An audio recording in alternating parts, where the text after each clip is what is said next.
Sanjay Nishad Nishad party के नेता हैं और कुछ दिन पहले वो अमित शाह जी से और जेपी नड्डा जी से मिल के आए थे और मिलने के बाद वो लखनऊ में आके उन्होंने एक प्रेस कॉन्फ्रेंस किया था और उस प्रेस कॉन्फ्रेंस में बड़ी साफ गोई से उन्होंने ये उद्घोषित किया। मैं उद्घोषित करना इसलिए कह रहा हूं कि बड़े मीडिया के सामने उन्होंने बात बिल्कुल साफ तौर से बताया कि भारतीय जनता पार्टी उनको एक राज्यसभा की सीट देने को तैयार है और एक कैबिनेट मंत्री राज्य में उनको बनाने के लिए एक पद पर देने के एक कैबिनेट मंत्री का पद राज्य में देने को तैयार है। लेकिन उन्होंने प्रेस कॉन्फ्रेंस में ये कहा कि भारतीय जनता पार्टी को ये चाहिए कि उनको उप मुख्यमंत्री का चेहरा बना के उत्तर प्रदेश के जो विधानसभा 2022 में होने जा रहा है उसमें पेश किया जाए। ये उन्होंने प्रेस कॉन्फ्रेंस में बोला। ये भी इशारा किया कि उनको केंद्र में एक मंत्री का भी पद चाहिए। तो ये उस साफ है कि जो दिल्ली में बात करके वो आए थे उसे संतुष्ट नहीं थे और जो उनको बार्गेन थे जो मोल तोल वो करके दिल्ली में आए थे उसे आगे वो मोल तोल को बढ़ाना चाहते थे और वो भी कोई छुपे ढंग से नहीं, बिल्कुल खुल के मीडिया के सामने पब्लिक के सामने इस बात को वो लाए और उन्होंने बताया कि हमें ये पद चाहिए। निश्चय साफ है कि अपने लिए उप मुख्यमंत्री का पद चाहते थे और बेटे के लिए उनका बेटा है जो कि पहले समाजवादी पार्टी से एमपी था, उसके बाद अब भारतीय जनता पार्टी के एमपी है, तो उसके लिए वो चाहते थे कि दिल्ली में उसको केंद्रीय मंत्रिमंडल में उसको स्थान मिल जाए। ये है संजय निषाद के एक जातिवादी पार्टी के नेता और एक जातिवादी नेता का ये पब्लिक के सामने भारतीय जनता पार्टी से जो बातचीत हुई थी उसका एक खुलासा उन्होंने किया। अब थोड़ा संजय निषाद के बारे में ये जान लीजिए कि संजय निषाद वो कोई बात छिपाते नहीं है कि उनकी पार्टी जातिवादी नहीं है। वो तो खुल के कहते हैं कि हमारी निषादों की पार्टी है। आप सभी जानते हैं कि किसी जात के नाम से कोई राजनीतिक पार्टी नहीं खड़ा कर सकती क्योंकि चुनाव आयोग उसको मान्यता नहीं दे सकता। तो इन्होंने बड़ी बड़ी बुद्धिमता से, मैं कहूँगा कि बुद्धिमता से इन्होंने अपने पार्टी का नाम ऐसा रखा कि उस नाम को अगर संक्षिप्त में बनाएंगे तो निषाद हो जाएगा। उनके ऐसी पार्टी का जब जो नाम इतना लंबा है, शायद कोई राजनीतिक पार्टी का इतना लंबा नाम नहीं हो, तो उन्होंने शब्दों का चुन चुन के ऐसे रखा कि अगर उसको संक्षिप्त में अंग्रेजी में बोलेंगे तो वो निषाद पार्टी हो जाएगी। और उसके पीछे उनकी यही मंशा थी कि निषाद पार्टी को तो मान्यता मिलेगी नहीं, तो चलो निषाद पार्टी हमारी लिखने के लिए रहेगी और ताकि निषाद जात के लोग आकर्षित होंगे कि ये निषादों की पार्टी है। अब उनके पार्टी का नाम मैं बता दूं आपको। उनके पार्टी का नाम है निर्मल इंडियन शोषित हमारा आप दल। तो इसको अंग्रेजी का एक शब्द का अंग्रेजी शब्द बनाएंगे तो निषाद हो जाएगा। और ये निषाद पार्टी को, तो इसलिए मैंने कहा कि वो निषाद पार्टी को ये साफ दिखाना चाहते हैं कि उन्हें एक जातिवादी पार्टी है।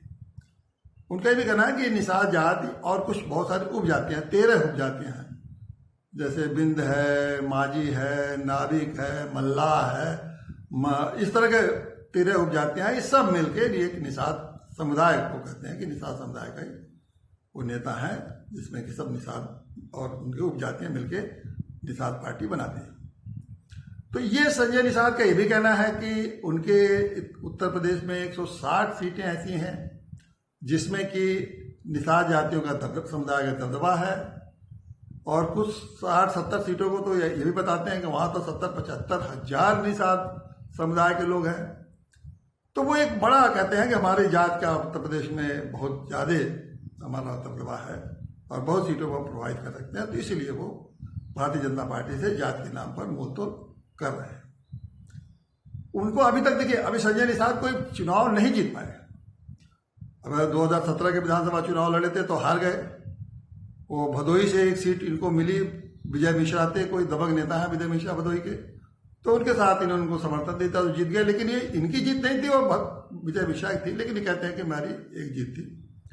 लेकिन इन्होंने ये बड़े चतुराई से अपने लड़के को समाजवादी पार्टी का एमपी बना दिया और अपने एक बार दूसरी बार उसको भारतीय जनता पार्टी से एमपी बना दिया। तो अपने तो वो निषाद जात की नेतागिरी कर रहे हैं, लेकिन बेटे को 2 पार्टियों से वो सांसद से पहुंचा दिए। अब बेटे के लिए वो मांग कर रहे हैं कि उसको केंद्र में मंत्री बना दिया और अपने लिए मांग कर रहे हैं उत्तर प्रदेश में मुख्यमंत्री बना दिया। तो इनकी पूरी जात के इस राजनीति का लबोलबाब ये आप देख लीजिए, जो आपके सामने मैं रख रहा हूं।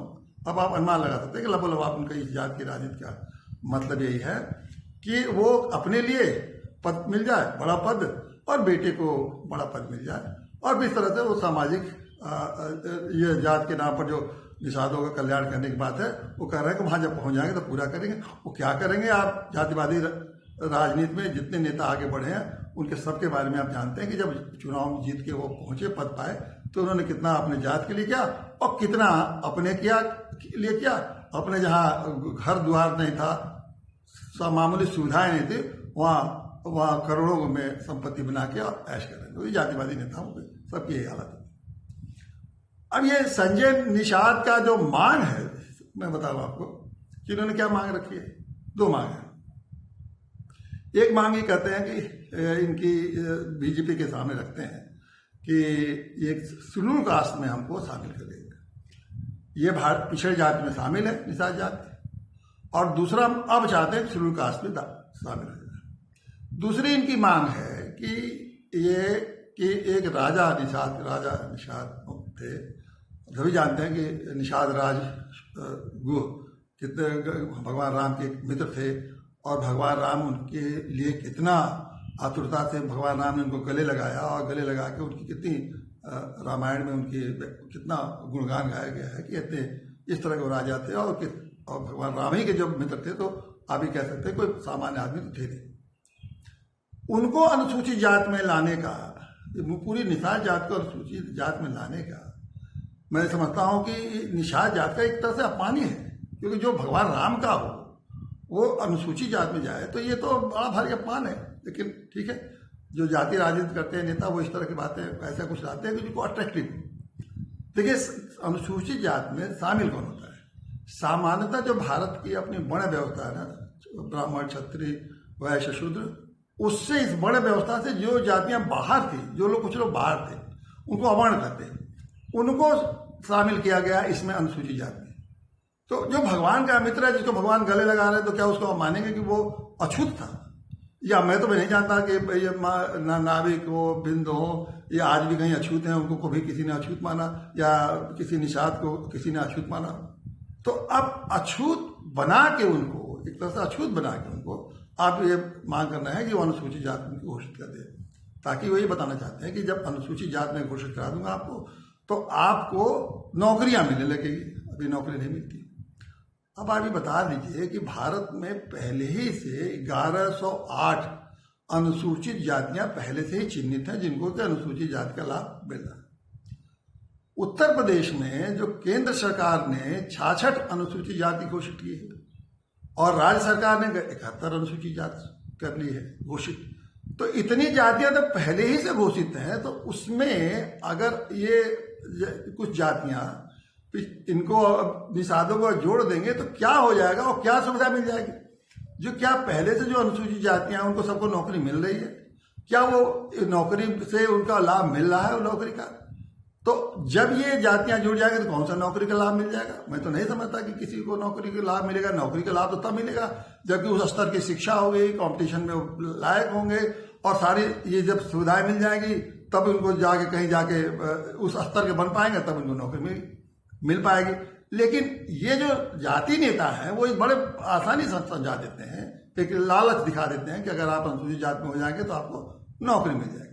तो काम तो कर रहे हैं अपने लिए, देखिए मांग तो कर रहे हैं अपने लिए, और यहाँ कह रहे हैं कि मैं इनको अनुसूचित जात में शामिल करा दूंगा, जहां की उन्हें कुछ भी उनकी जात को उसका फायदा मिलने वाला नहीं। दूसरी इनकी मांग है कि ये किला जो है प्रयागराज में निषाद राज्य का, वो बहुत उसका शानदार बना दिया जाए। पुराना किला है, उसको थोड़ा सा पुनर्निर्माण कर दिया जाए। तो अब बताइए, किला भी निर्माण करके ठीक है, जातियों का अपना सम्मान है और अपने महापुरुषों को उनको सम्मानित करना चाहिए, उनके लिए सब कुछ करना चाहिए। लेकिन अब ये सरकारी और टैक्स के पैसे से अगर कोई जाति अपने महापुरुषों को सम्मानित करती है किला बना के या किला का पुनर्निर्माण करके, तो कौन सा इसमें शान बढ़ेगा? जातियां तो वो शान तब बढ़ता ना जब अपने साधन से, संपन्नता से उसको, अपने महापुरुष को हम सम्मानित करते, तो वो एक गौरव की बात होती। इसमें तो गौरव की बात नहीं होगी, क्योंकि टैक्स के पैसे से जैसे बनेगा तो दूसरे लोग हैं जो दूसरे जात के लोग कहेंगे देखिए टैक्स के पैसे का ये इस तरह से ये जातियां राजनीति के नाते और जात की राजनीति के नाते ये उसका टैक्स के पैसे को अपने लिए बर्बाद कर रहे हैं।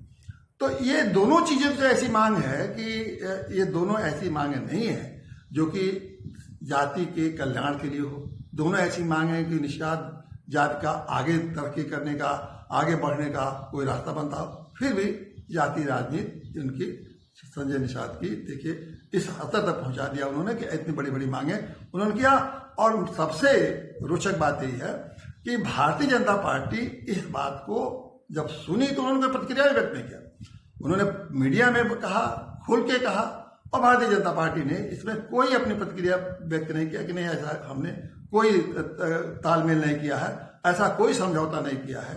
तो लेकिन जब आ गया मीडिया में, सबके सामने है, तो अब नहीं अगर किया तो माना जाएगा कि भारतीय जनता पार्टी इस तरह की जाति राजनीति में लगी हुई है, संलग्न है, और इस तरह से तो तोल मोल कर रही है भारतीय जनता पार्टी।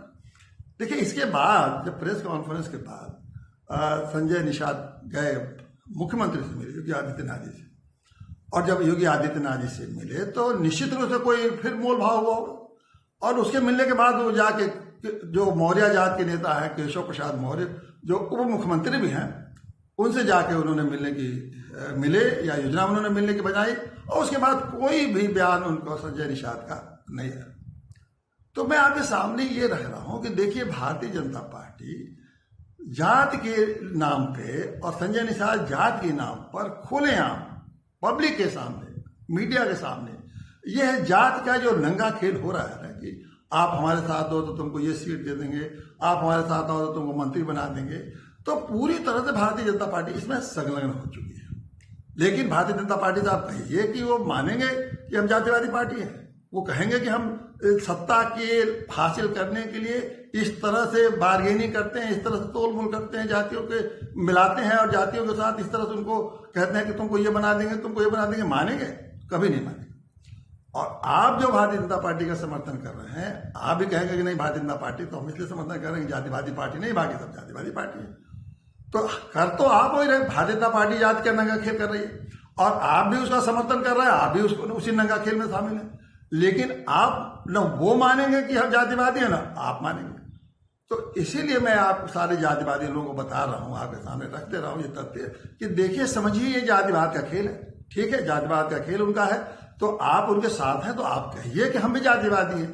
आप तो ये दिखाना चाहते हैं कि मैं जातिवादी नहीं हूं और हम जिस पार्टी का हम समर्थन कर रहे हैं वो जातिवादी नहीं है, और हैं आप भी, वो पार्टी भी जातिवादी है और आप भी जातिवादी हैं। और अगर आपको जातिवादी बनने में शर्म लग रही है तो आप जातिवाद के वाली पार्टी छोड़िए। और मैं आपके सामने यही कह रहा हूं कि आप इसमें देश को जरूरत है एक सामाजिक नेता की। आप सामाजिक नेता बनिए। देश को इस समय जरूरत है इस जातिवाद को खत्म करके, क्योंकि जातिवाद के नाम पर तो सत्ता का हासिल करने के लिए कुछ भी कर सकते हैं, देश को बेच सकते हैं, जो भी देश को, सरकार को, सत्ता को, भ्रष्टाचार जो चाहे वो सब कर सकते हैं, क्योंकि वो जात के नाम पर सब हो रहा है। तो उसके लिए आप इससे अगर चाहते हैं कि सब रुके, जातिवाद रुके, जातिवाद के नाम पर जो खेल हो रहा है ये रुके, तो आप सामाजिक नेता बनिए। सामाजिक नेता बन के इस चीजों का विरोध करिए। और सामाजिक नेता अगर तो बनेंगे तो सामाजिक नेता मैं पहले बता चुका हूं कि सामाजिक नेता का तो लक्ष्य होता है कि देश के लिए, समाज के लिए, कमजोर के लिए, गरीब के लिए, वो उसके लिए काम करता है, इनके लिए काम करिए। तो यही मैं आपके सामने तथ्यों को इसीलिए रख रहा हूं कि देखिए अब वक्त आ गया है कि आप जातिवाद को खत्म कराइए, जातिवाद का नंगा नाच जो हो रहा है उसको रोकिए और उनका पर्दाफाश करिए और सामाजिक नेता बन के समाज के लिए और देश के हित में काम करिए। वंदे मातरम।